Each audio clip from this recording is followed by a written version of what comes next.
قادیانیوں نے اپیل کی تھی، قادیانیوں نے وفاقی شرعی عدالت میں. یہ جتنے میں بتا رہا ہوں فیصلے سب سرکاری طور پہ چھپے ہوئے ہیں، پی ایل ڈی میں، پی ایل جے میں، سپریم کورٹ، ہائی کورٹ، وفاقی شرعی عدالت کے تاریخی فیصلوں کے سرکاری ریکارڈ میں چھپے ہوئے ہیں، کتابوں میں بھی ہیں. 1984 میں وفاقی شرعی عدالت میں قادیانیوں نے اپیل دائر کی کہ ہمیں ہماری عبادت گاہوں کا نام مسجد رکھنے سے روکا جا رہا ہے، ہمیں کلمہ پڑھنے سے روکا جا رہا ہے، اذان سے روکا جا رہا ہے، وغیرہ وغیرہ. جو شاعر اسلام تھے ان کے استعمال کی اجازت دی جائے. ہم غیر مسلم ہیں، ہمیں ڈکلیئر کر دیا مائنورٹی، ٹھیک ہے، درست ہے، لیکن بطور غیر مسلم اقلیت ہمیں مذہبی آزادی دی جائے. اس میں مداخلت کیوں کی جا رہی ہے؟ مذہبی آزادی دی جائے، یہ ہمارا مذہب ہے، ہمارے شاعر ہیں، تو ہمیں اجازت دی جائے، اس میں مداخلت نہ کی جائے. یہ آئین ہے پاکستان کا. یہ کیس تھا، اس پر پورے ملک کے یہ سارے علماء پیش ہوئے چوٹی کے. جب یہ پیش ہوئے پوری سماعت ہو چکی تو میں اللہ کو گواہ بنا کر بتا رہا ہوں، لا الہ الا اللہ محمد رسول اللہ، یہ سارے شکست کھا گئے. اب یہ اندر کی سٹوری ہے، میں آپ کو آج اندر کی بات بتا رہا ہوں. اور قادیانیوں کی اپیل کو خارج نہیں کروا سکے اور اپنی تصدیق کروا لی. اس میں وہ تحفظ ناموس رسالت والے بھی تھے، تحفظ ختم نبوت والے بھی تھے، علماء دیوبند بھی تھے، اہل حدیث بھی تھے، اہل سنت بھی، سارے تھے. عدالت کے جو سوال تھے جو قادیانیوں نے اٹھائے تھے ان میں سے کسی ایک کا بھی جواب نہیں دے سکے. جو عالم صاحب جاتا عدالت میں تو وہ اس کے دعوی نبوت کا قصہ چھیڑ کے بیٹھ جاتا. اس نے دعوی نبوت کیا، لا نبی آبادی، خاتم النبیین، جو دعوی نبوت کرے وہ کافر مرتد ہے اور لہٰذا یہ مسلمان نہیں ہے. وہ عدالت کہے بھئی یہ مسئلہ زیر بحث نہیں ہے، یہ 1973 کے آئین میں طے ہو چکا ہے بھٹو صاحب کے زمانے سے، پارلیمنٹ کے ذریعے. یہ غیر مسلم اقلیت ہو گئے ہیں.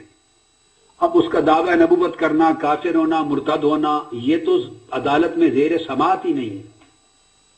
کوئی آئے تو کہے وہ کانا تھا، وہ دبواتا تھا عورتوں سے، وہ بے ایمان تھا، وہ کہتا تھا سیٹی سیٹی مجھ پر یہ وہی آتی ہے، یہ حوالے سنا ہے. مذہب کا خیز، یعنی یہ جو حرکت ہے ان لوگوں کی کہ تصدیق کروا دینا حرمت دین کی، اس طرح کی باتیں کر کے عدالت ہنستی تھی.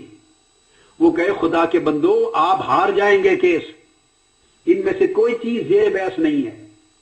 انہوں نے سمپل بات کی ہے، کہا کہ ہم غیر مسلم اقلیت ہیں، آئین نے ہمیں غیر مسلم ڈکلیئر کر دیا، ہم بطور نان مسلم مائنورٹی اپنی مذہبی آزادی مانگ رہے ہیں کہ ہمیں یہ ہمارا مذہب کہتا ہے ہمیں اس کا اختیار ہونا چاہیے، اس کو مداخلت کیوں کرتے ہیں؟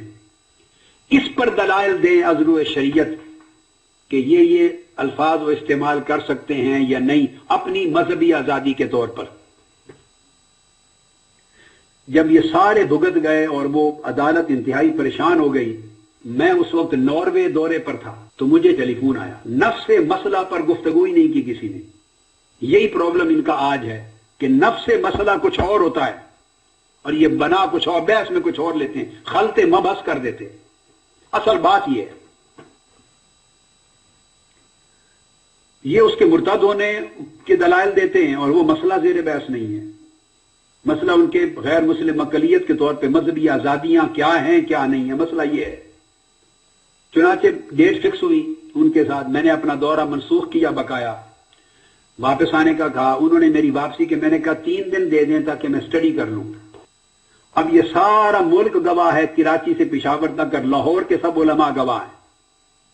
ہائی کورٹ کی بلڈنگ تھی، 6 گھنٹے دلائل ہوئے میرے، 6 کے 7 گھنٹے اسپیکر لگا ہوا تھا. اس ایک دن کے 6 گھنٹے کے دلائل سے قادیانیوں کی اپیل خارج کر دی گئی. اتنا مواد دلائل کا دے دیا انہیں کہ شکست کھا گئے قادیانی.